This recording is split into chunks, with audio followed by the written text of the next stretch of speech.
নম্বর পৃষ্ঠায় একটা প্রতিবেদন প্রকাশ হয়েছে। প্রতিবেদনের বিষয় হচ্ছে আজ বিশ্ব স্বাস্থ্য দিবস, এবং সেই বিশ্ব স্বাস্থ্য দিবস হিসেবে ইউনিসেফ বাংলাদেশের প্রতি কনসার্ন জানিয়েছে যে বাংলাদেশের প্রতি বছরে গড়ে 28,000 শিশু মৃত্যুহার কমাতে হবে, কারণ বাংলাদেশে অপুষ্টি, অপর্যাপ্ত চিকিৎসা এবং দারিদ্রতার নানা রকম ঝুঁকির কারণে শিশু মৃত্যুহারটা কমানো যাচ্ছে না। কিন্তু যখন বিশ্ব মোড়লরা, বিশ্বের বড় বড় নেতারা, ইউএসএ সহ অন্যান্য বড় বড় পরাশক্তি যখন নিরস্ত্র গাজার মানুষের উপর হামলা করতেছে, নিরস্ত্র শিশুগুলোকে হামলা করতেছে, নিরস্ত্র শিশুগুলোকে হসপিটালে চিকিৎসার অবস্থায় বম্বিং করতেছে, তখন তাদের ইউনিসেফের এই কনসার্নটা কই থাকে? তখন ইউএনের এই কনসার্ন কই থাকে?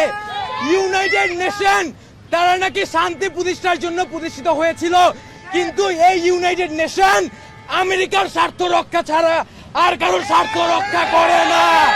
এরা শুধুমাত্র আমেরিকার পা চাটতে জানে, এরা আর কিছু করতে জানে না।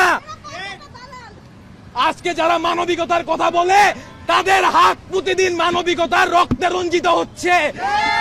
আজকে যারা মানবিকতার বুলি ছাড়তেছে তারা প্রতিদিন ছোট ছোট শিশুদেরকে, যারা বুঝতে শিখে নাই পৃথিবী কি, যারা বুঝতে শিখে নাই যুদ্ধ কি, যারা জানে না বুলেট কি, যারা জানে না কাঁটাতার কি, যারা জানে না বোমা কি, সেই সব শিশুগুলোকে আজকে নিহত হতে হচ্ছে। এমন ভাবে নিহত হচ্ছে যে তার মাথা খুঁজে পাওয়া যাচ্ছে না, তার দেহ খুঁজে পাওয়া যাচ্ছে না। ভাইয়েরা আমার, আজকে সেই সন্তানটাকে আপনার নিজের সন্তান চিন্তা করেন, সেই বাবার জায়গায় আপনার কথা চিন্তা করেন। আপনার সন্তানের লাশ আপনি বুকে নিয়ে আসেন, আপনার সন্তানের মাথা নাই। আমরা কি জুলাই বিপ্লবের কথা ভুলে গেছি? যখন আমাদের ভাইয়েরা গুলি খাইছিল আমাদের কেমন লাগছিল বলেন?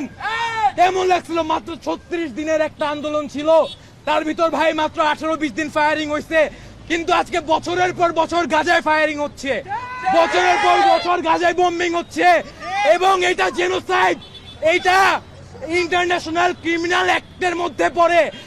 ইসরায়েল ইন্টারন্যাশনাল ক্রিমিনাল অ্যাক্টের অনেকগুলো ধারা লঙ্ঘন করছে। স্টিল কেন ইসরায়েলের এগেইনস্টে ইন্টারন্যাশনাল কোর্ট থেকে কোনো স্টেপ নেওয়া হচ্ছে না?